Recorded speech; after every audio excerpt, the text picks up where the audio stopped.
Good afternoon, Syndic. My name is Caitlin Bryant, and I'm Kristen Allergon. today we'll be talking about urban growth and civil rights. Many Texans enjoyed a good life in the period after World War II.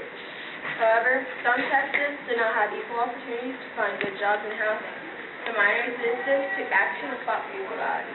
Texas civil rights leader James L. Farmer Jr. organized the Congress of Rational Equality in 1942 to fight for justice without using violence. Today, before I get started, we have James L. Farmer Jr. Hi, James L. Farmer Jr. Why, hello there. How do you feel about urban growth and civil rights? I believe that segregation will go as long as we permit it to.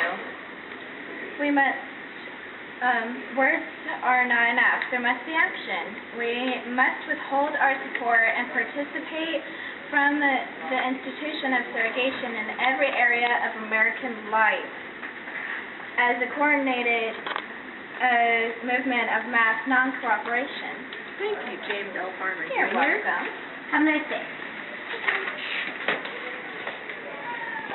Rapid growth of Texas cities. Over half of all Texans live in urban areas. Thanks to technology and other industries like cities like Dallas and Fort Worth were bursting out at seams.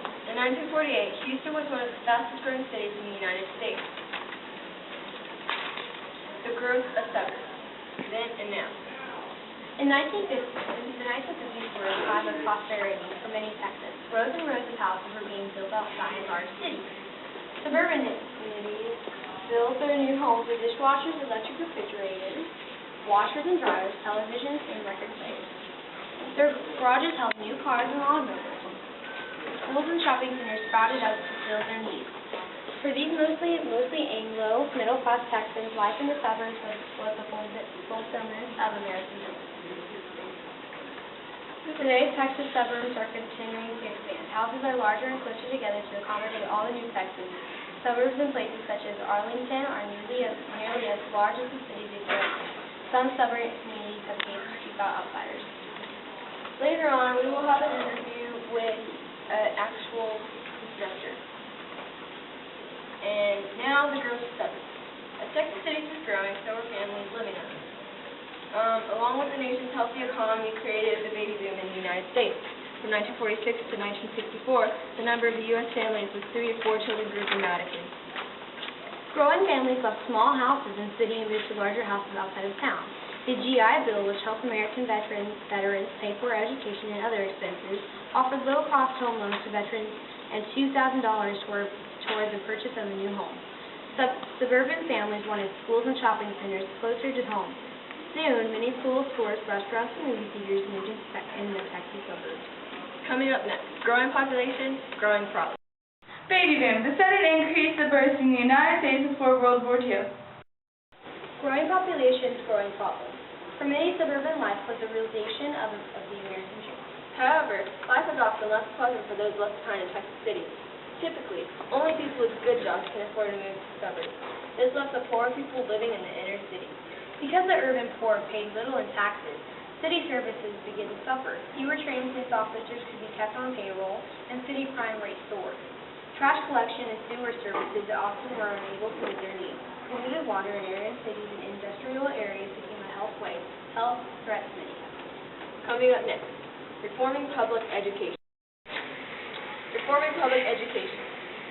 The boom in the number of children being born and the growth of Texas cities left public schools severely crowded. Some of the students moving into Texas spoke different languages and had different schooling backgrounds. Rural schools were no better off. Although they were smaller, they needed money to offer the students the same opportunities city students enjoyed. Because of overcrowding, lack of funding, and other problems, Texas schools were ranked among the lowest in the nation after World War II. In an effort to improve the quality of education, a 12th grade was added, and classes were expanded to include fine arts and job training. In 1949, these bills improved teaching training, raised teacher salaries, provided textbooks for all students, and required students to attend school for 9 months each year.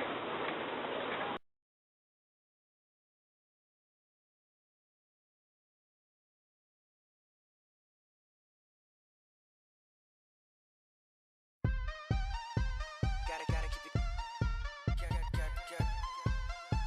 keep it close. It feels so so right. Feel so right.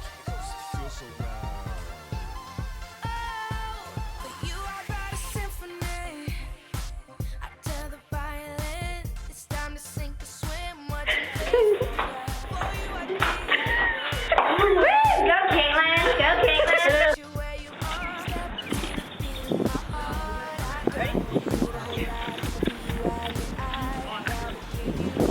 Social assessment. Using a diagram. You're horrible!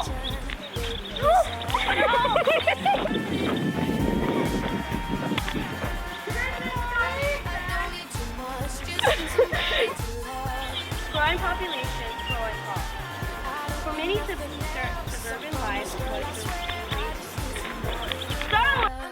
Big boom, the sudden increase in births in the United States before